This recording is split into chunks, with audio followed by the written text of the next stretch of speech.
mocked daily by her family for not having a husband, until a rich mountain man chose her. Evelyn had grown used to silence. She had learned to breathe through it, live around it, and hide inside it, but nothing prepared her for the echoing sting of the daily mockery thrown at her by her own family. In the small, gossip-ridden village nestled beneath the grand shadow of the Greenwood Mountains, marriage was not merely a milestone. It was a judgment, and at 24, Evelyn was already labeled too soft-hearted, too plain, and worst of all, leftover. Every morning at breakfast, her older sisters prattled on about their suitors while shooting her those sharp, pity-laced glances that felt like needles. Her mother sighed theatrically whenever she walked into the room, muttering, "A woman who cannot even keep a man's interest. What future does she expect?" Evelyn never answered. She only tucked her trembling hands beneath the table and forced a smile that never reached her eyes. Yet behind the quiet demeanor, there lived a girl who dreamed of a place where she was more than a household burden and a target of cruel jokes. But dreams were luxuries in a home where she was treated like an outsider. The worst days were market days, when her sisters paraded arm in arm with potential husbands while she followed behind them like a servant, holding their baskets. Villagers whispered loudly enough for her to hear. Poor thing, not pretty enough, too shy, too forgettable. She kept her head down and endured it, not knowing that fate, stubborn, wild, and impossible to predict, was already walking toward her. Whispers had been spreading through the valley about the return of Rowan Hale, the young mountain man who had vanished years ago after inheriting vast land and wealth hidden deep within the Greenwood ridges. People said he lived alone, surrounded by towering pines and roaring rivers, untouched by society, unbothered by gossip.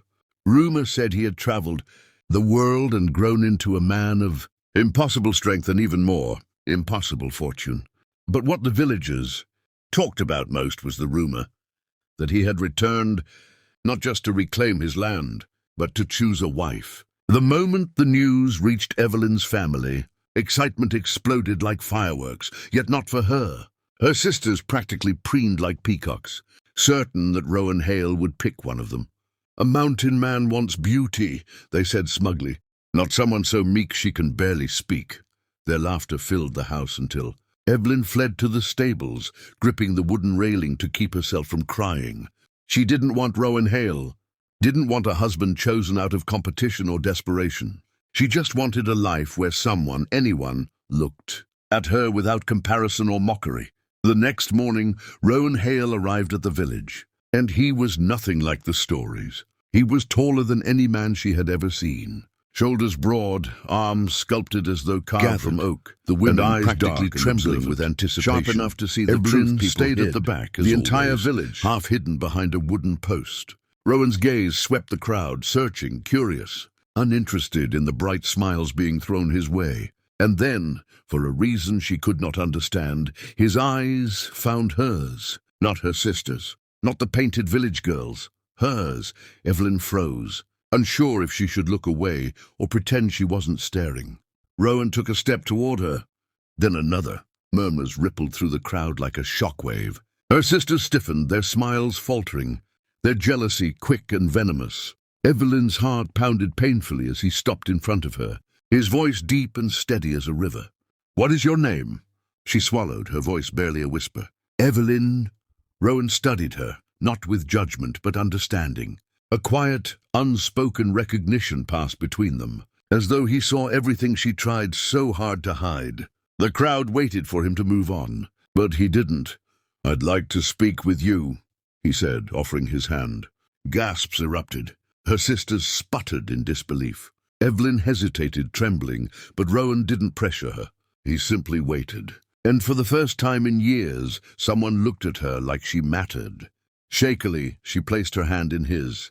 That single moment, small enough to be missed, powerful enough to change everything, became the spark that set the entire valley ablaze with outrage, jealousy, and soon, destiny. The moment Rowan Hale touched Evelyn's hand, her sister's laughter curdled into bitter silence. But it was nothing. compared to the chaos that erupted once he addressed her family directly. Standing tall and unbothered by the shocked stares surrounding him, Rowan said, "I've seen every face in this crowd, yet only hers held truth, not performance. I will speak to her, and if she agrees, I will offer her a place in my home up the mountain." Her mother nearly fainted. "Her," she gasped. "Rowan, surely you want one of the girls who actually stands out?" Her sisters chimed in instantly, their voices sharp with desperation. "Yes." Evelyn is quiet. She's not used to mountain life. Rowan raised a hand, silencing them with an authority that sent shivers through the crowd. "I know what I'm looking for," he said calmly. "And none of you have the right to decide for her." Those words, simple yet powerful, fell like a stone into the lake of Evelyn's life, sending ripples everywhere. For the first time, someone defended her. Someone chose her without hesitation. The village watched with sharp curiosity as Rowan led Evelyn away from the noise and into the shade of an oak tree, where the world felt quieter, softer. She fidgeted nervously. "Why me?" she whispered. Rowan studied her gently. "Because you look at the world the way I once did, carefully, with kindness. And because you don't pretend." His honesty made her eyes sting. "No one had ever praised her for something real," she said softly. "People think I'm too shy." He shook his head. "People fear what they don't understand. But I understand you." His voice was low, warm, steady. "Evelyn, I'm offering you a choice. Not ownership, not obligation. A choice. Come with me. Live free of the cruelty you endure here. I will protect you, respect you, and give you a life worthy of your heart." Evelyn's breath shook. A part of her wanted to run, another wanted to cry, and another, deep and brave, wanted to take the step she'd never been allowed to. When she returned to her family, Rowan beside her like a silent shield, her sisters burst into rage, accusing her of trickery, of stealing their chance at wealth. But their insults, for the first time, did not enter her heart. Rowan's presence changed everything. When Evelyn said, "I'm leaving with him," the world seemed to stop. Her mother clutched her chest dramatically, wailing about shame and humiliation. But Evelyn stood straighter than she ever had. She realized something. She wasn't choosing Rowan because he was rich or handsome.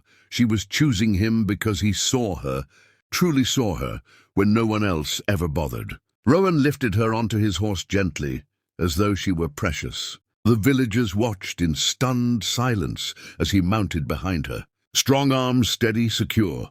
As they rode away, the wind carried away the last pieces of the life she no longer owed anything to. The mountain path was breathtaking. Trees arched like guardians above them, streams sparkled, and sunlight flickered warmly across the trail. Rowan spoke softly along the journey, about the quiet mornings on the ridge, the gardens he tended himself, the small cabin he rebuilt with his own hands. "It's peaceful," he said, "but it's been missing something." When they reached his homestead, Evelyn gasped. The cabin stood surrounded by wildflowers, the mountains rising behind it like an ancient throne. It was beautiful, serene, safe. Inside, everything was crafted with care.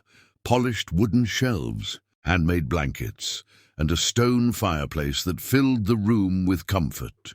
Rowan turned to her. "If you want to stay, this will be your home too. If not, I'll take you wherever you wish. I won't force you to choose me." His respect, so rare and unexpected, made her heart melt. I want to stay," she whispered. And Rowan's smile, slow, warm, grateful, changed her life forever. Days turned into weeks, and weeks into a peace Evelyn had never imagined. She learned that Rowan wasn't just wealthy, he was generous, gentle, and fiercely loyal. He taught her how to ride through the mountain trails, how to identify healing herbs, how to chop wood, and how to laugh freely without fear of judgment. In return, she brought warmth into his quiet world, organizing the cabin, planting flowers in the window boxes, and cooking meals that made the place feel like home. One evening, as the sun dipped behind the peaks, Rowan took her hands and said softly, "I didn't choose you to save you. I chose you because you saved me." Tears slipped down her cheeks, not from sadness, but from finally being valued. He kissed her forehead tenderly and whispered, "Stay with me, not because you must, but because you want to." Evelyn smiled through trembling lips. "I want to." And just like that, the girl who had been mocked for having no husband found a man who didn't just want her, he cherished her. The village's insults faded like forgotten dust. The mountains, once distant, now echoed with the laughter of two souls who had finally found where they belonged.